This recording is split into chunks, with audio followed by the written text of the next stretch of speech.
It will do our country light years of good if we step back for a moment and appreciate the, the posturing that's going on now. It's almost as though we demand it. I mean, I didn't know I didn't know I wanted to be a piano player in a whorehouse or a politician. I don't think there's much difference. It's a very funny line. But nobody today could say it. So hooray for you. Hooray for you, President Truman. Your legacy lives, not only because of the wonderful work that you did, but because of the people here tonight who are ambitious and insisting on keeping this legacy alive. And every child who comes into this Truman Library is going to be a better citizen. People who come to this library are going to vote. It's another pretense. Vote, vote. What, half of us? We got to get away from this. We have to be honest now. And let's not tiptoe around all these issues. We can certainly talk to God without doing it on television. And, you know, and I mean, there's so much going up to God. Oh, God this, God this. I mean, God's got to be up there saying, oi. I mean, you know, but the most kind of attachment I feel to this community of conscientious citizens is that we now find ourselves at a fundraiser. Now, I know something about this. I live with a woman who's responsible for paying the bills at St. Jude Children's Research Hospital.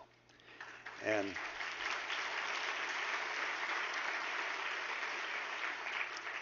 at our wedding, my father-in-law, Danny Thomas, stood to say, I haven't lost a daughter, I've gained a fundraiser.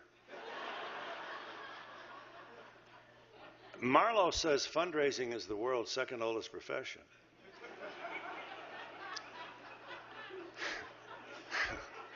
And she says it's just as tiring. I said, what?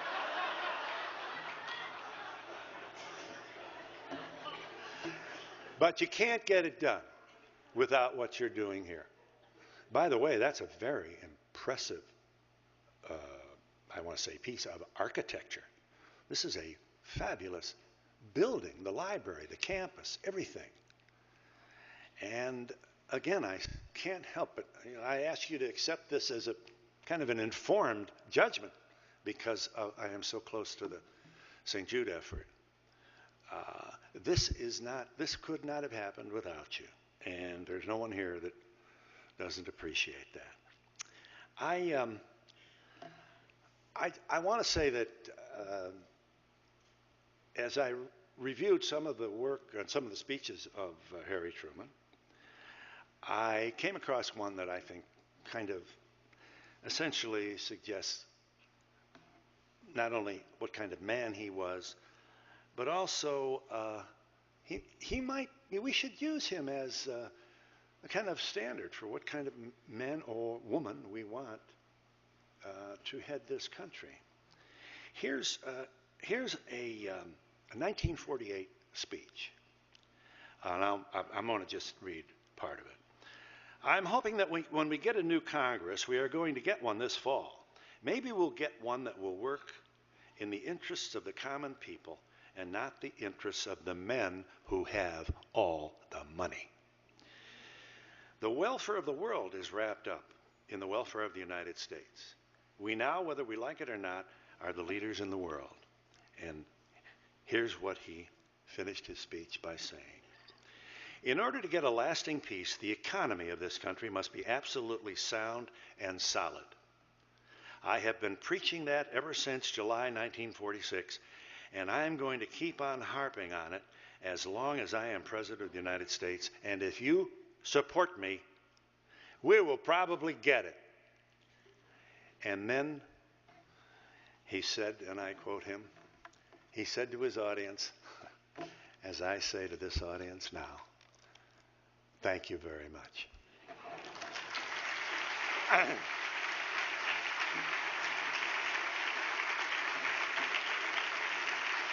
you. Thank you.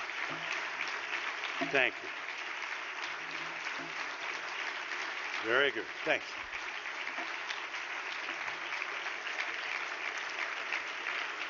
Um, oh, no, no, that's. I do thank you.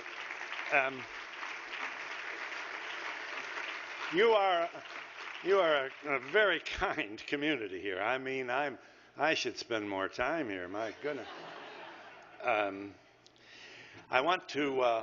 There's one more item I ask you to indulge me for 1 second here. In 2004, I had been on. I said I was a liberal. I was on the Nader bus in 2000, and it was exciting because I'd never been in a campaign before. I was on the air. You're supposed to be in the middle, so I never had this opportunity. And Ralph and he was on the show, Donahue Show, more than any other guest in the history of our show. I mean, I worshiped this guy. I just couldn't get over him. What he knew, and everybody laughed at him. Seatbelts. Can you imagine selling a car today without seatbelts? I mean, just one issue. And I was off the campaign in 2004 in order to save my marriage. Marla was convinced that that Nader was going to, defeat the Republicans. And we never even thought about that. But we did the big rallies in New York. We did Madison Square Garden. I would introduce Howard Zinn. Howard Zinn would introduce Michael Moore. I mean, all the lefties were there.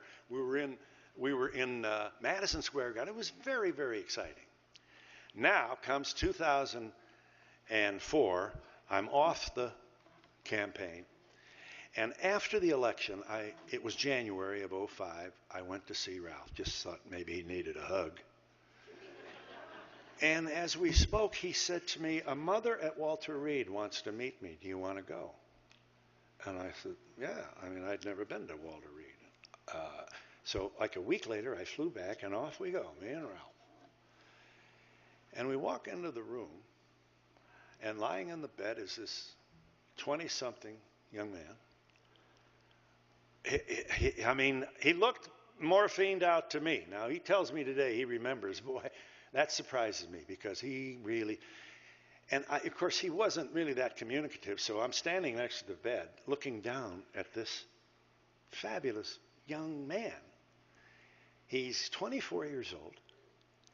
The wound he took, downtown Sider City, Main Street, bullet came down, back of a truck, no top, like fish in a barrel. He's a T4, so the bullet came in this part of his, if you're an anatomist, you know that it's back here. He is paralyzed from the chest down. And I thought to myself, the American people should see this. This is the most sanitized war of our lifetime. So I chose myself to do this and had this ridiculous idea of making a movie. And we proceeded. And we dropped in out of the sky into the life of Thomas Young and his family. Thomas, a Kansas City family. Thomas lives now in Liberty. And so I've spent a lot of time in this fabulous Midwestern place. Everything is up to date here. And it's been great. I have a little problem with your airport. Can you pee inside that glass there? Is there a facility in there? And what do do you go out and then have to wait in line to get back in? Well, we'll talk. Anyway, what I discovered, and by the way, we were 4 years at this. Thomas Young knows me more than he ever wanted to. And I said, Thomas, I want to show this pain, but I can't do it without you. I want to go right up front because I think this should be a political film, and he said that too. If it isn't a political film, it's just oh lad, poor lad, how sad. Thomas didn't want that kind of film, and neither did I. And you find yourself catching yourself with little euphemisms that you use daily. I was about to say, he stepped up. He can't step up. Thomas is in a wheelchair. And by the way, he went to war for a president who didn't approved stem cell research. Thomas saw President Bush on the pile, vowing to get the people who did this to us with the bullhorn, remember? And he signed up immediately. I don't know, was it 12th or the 13th? He signed up. And he's at Fort Hood, and he realizes that he's not going to Afghanistan. He's going to Iraq. Too late now. He's in, and he goes. He's in Iraq 5 days. 5 days when he was hit, when he was shot. I've seen more moral courage with not only Thomas, but with his whole family. His mother loomed over him. I had a front row seat to this. I have never been in the company of an injury that turns an entire family upside down. And in spite of this huge talent and great challenge, this is a very bright light, Thomas Young. The Army saw that right away. And so we don't know what opportunities might be denied to him because of his physical challenge. But the brain is there. The talent remains. And we are looking for big things from Thomas Young, who needs no lecture on patriotism. And it's my honor now to call your attention to Thomas Young, and I'm going to ask Claudia Cuellar, his lady, would you kindly stand, Claudia, so they know where you are? Just stand up so people can say hello afterward. Where are you, girl? There you go.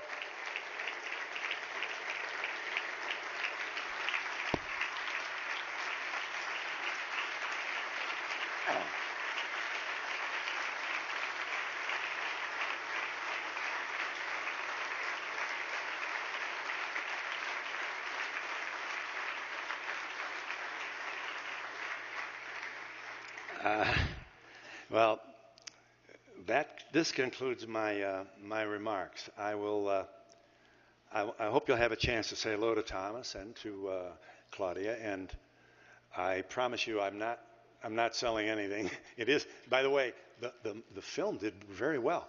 We were on the short list for an Oscar. Now, if you think I'm bragging, I am. Mostly because of Thomas. Thomas led us into his life in a way that has never happened before. And this documentary won prizes at almost every festival we were in. We were on the short list for an Oscar, and we sold no popcorn. Iraq docs just fell off the marquee. It's not a take your girl to the movie. But if you've got someone in your life who can't wait to sign up, fine, we certainly need it.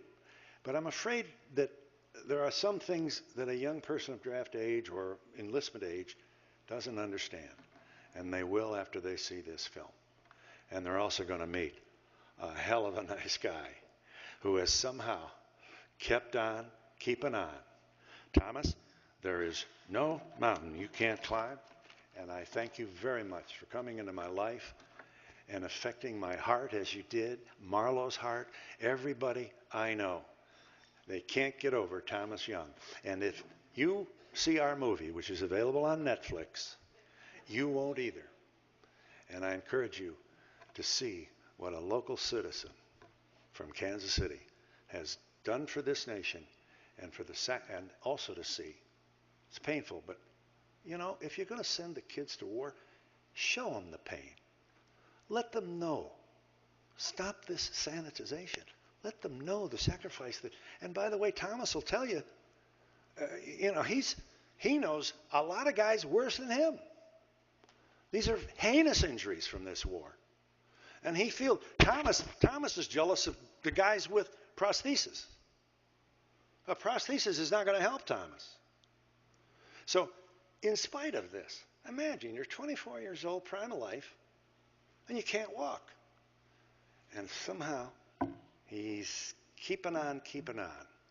And I want to take this moment to thank him for his contribution, but most of all for his kindness to me. Not only Thomas, but his mother, Kathy. Claudia has been fabulous. When all you need are just a few good women, you need Claudia Cuellar. And I'm thrilled to have met her as well. And also to have met you. I thank you again very much.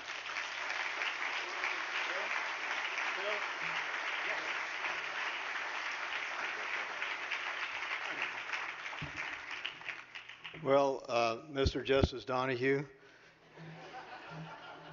I think we came out ahead. It's wonderful. It's an honor for us to have shared this evening with you. We're deeply grateful for your generosity to the Truman Library. And given the circumstances that led you to your appearance here tonight, we thought it was most appropriate that as a token of our appreciation, we leave you with what you've mentioned before, the Buck Stops Here sign, which we'd like to give you at this time. Oh, wow. Oh, my. And open it up. Oh, wow. Oh, man.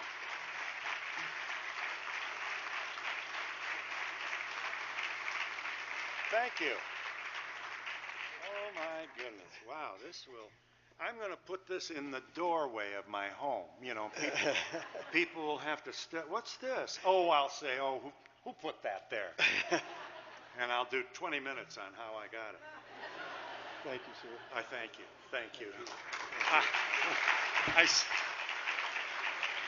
I said to Nancy, I leaned over, I said, I didn't go through. How long did I wasn't too long, was I? How long was it? She said, 3 hours.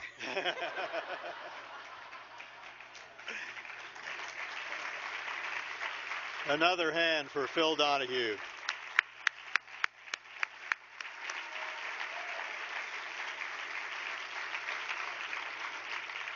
And now we come to the closing feature of the evening. I'd like to welcome back Clifton Truman Daniel to the stage for the presentation of the Harry S. Truman Legacy of Leadership Award. Clifton?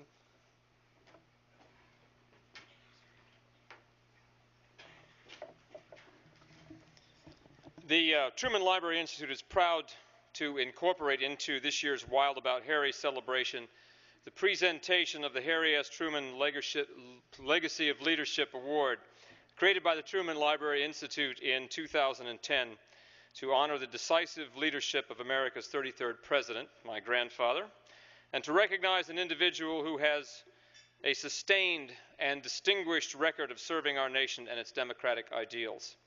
Like my grandfather, recipients must have demonstrated courage, wisdom, foresight, humility, and a willingness to be accountable for the difficult actions and decisions required of a true leader. Christopher Kit Bond is a sixth-generation Missourian, born in St. Louis in 1939. And I'm sorry, Senator, they wrote that in here. I would not have otherwise given that away. Having graduated cum laude from Woodrow Wilson School at Princeton University, he went on to receive his law degree from the University of Virginia, finishing first in his class. After serving as the clerk to the Chief Judge of the Fifth Circuit Court of Appeals in Atlanta, he practiced law in Washington before returning home to Missouri. In 1969, he became an Assistant Attorney General under former Senator John Danforth. Before being elected State Auditor in 1970, he was Chief Counsel of Missouri's Consumer Protection Division. At age 33, Kit Bond became the 47th governor of the state of Missouri, the youngest governor the state has ever had. He was re-elected to a second term as governor in 1980 and is proud to include taking the Parents as Teachers program statewide among his greatest accomplishments as governor. After his second successful term, he continued his service to Missouri from his newly won seat in the United States Senate. In fact, during the 1986 election year, he was the only Republican to capture a seat previously held by a Democrat. Based upon his solid ability to protect and advance Missouri's interests in the United States Senate, he was returned by Missouri voters to the U.S. Senate in 1992, 1998, and 2004. While serving in the United States Senate, he built a reputation as a statesman who advocates for a strong and well-equipped U.S. military, improved care for our nation's veterans and men and women in uniform, and an expert in Southeast Asia. He earned the reputation as a reformer of our nation's intelligence community while serving as Vice Chairman of the Senate Select Intelligence Committee. He is also recognized as a national leader in the promotion of plant biotechnology. As a senior member of the Senate Appropriations Committee and ranking member of the subcommittee that funds the nation's housing and transportation needs, Bond worked to increase access to safe and affordable housing and improve critical infrastructure in Missouri and across the country. As the then chairman of the subcommittee responsible for writing federal highway legislation, he used his clout to bring $1.3 billion in new federal highway funds to Missouri in the most recent transportation bill. Senator Bond retired in 2010 after 40 years of serving the state of Missouri and has been quoted as saying, "Serving Missouri has been my life's work. I have walked the land, fished its rivers, and been humbled by the honesty and hard work of our people. The highest honor is to receive and safeguard the public trust." And I can't think that my grandfather would not wholeheartedly agree with that statement. I can only imagine that he would. At this time, I'd like to ask Truman Libraries Institute's chairman, Mary Hunkler, and the director of the Harry S. Truman Library and Museum, Mike Devine, to join me on the stage for the presentation of the Harry S. Truman Legacy of Leadership Award. Mike, Mary.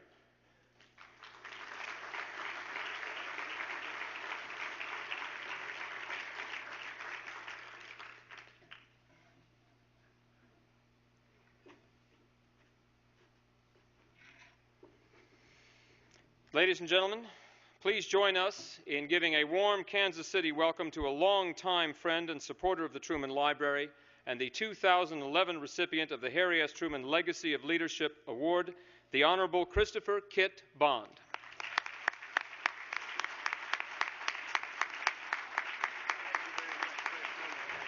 Thank you. Mary, thanks so much. Thank you very much. What a... We probably need a little photo op here. Okay.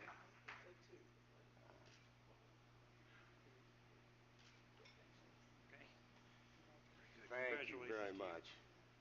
Well deserved. Well, ladies and gentlemen, thank you very, very much to Mary and Michael, and especially to Clifton. What a tremendous recognition it is to receive this award tonight. Phil, I want to thank you for the kind words about me. The one thing I tell you, it's tough to follow Phil Donahue. If I'd had a chance to write the program, I'd have gotten out of here so I didn't have to follow him. But I appreciate so much what you had to say. But you know, since I left office, I've often had the uncanny feeling that I'm still standing up and hearing my eulogies. But I've told everybody I'm not terminal. I'm neither shy nor retiring. But I enjoy seeing friends again, and there is no greater honor that I have received than to get the award named for one of Missouri's finest president and our greatest finest citizens and our greatest president, and be recognized by President Truman's own grandson makes this award even more meaningful. When David McCullough said that he first met President Truman in 1956, I was thinking, you know, maybe I beat him by a little bit. Didn't have a personal conversation. But in 1950, President Truman came through Mexico, Missouri, my hometown, on a whistle-stop tour for, I believe it was Emory Allison, who was running for the Senate.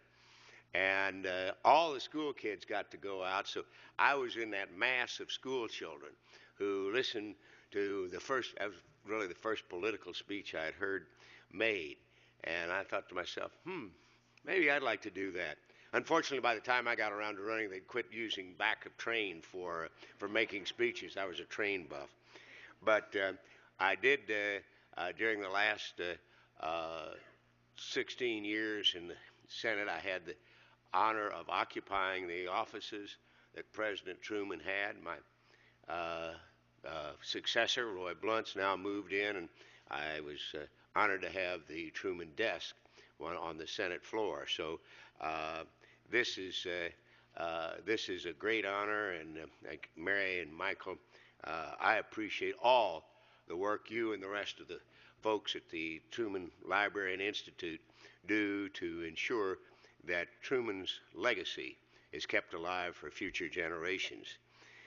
But it's humbling to be honored by the people of Missouri for giving me what I consider the best job I could imagine. During the time I've been in office, I was telling Mayor-elect Sly James that I had the greatest resources in the world. I just listened to the folks in Missouri who told me what their problems were, and we worked together to solve them. And I have seen a number of friends here, like Mayor Reimel, let's see, so former Mayor Potts, Mayor Ross, and I remember my late good friend, Mayor Ron Stewart, who always made it easy. Not hard to choose how you make a decision on a tough issue when you have such good, reliable friends to give you that direction. And so I thank them. I'm sorry I don't have an opportunity to work with Mayor-elect Sly James. I wish you well. But I do. It's also good to see so many old friends. Yes, having been around since the 1970s, some of you who helped me originally, who are still here, you are still dear friends, even with a little age on you.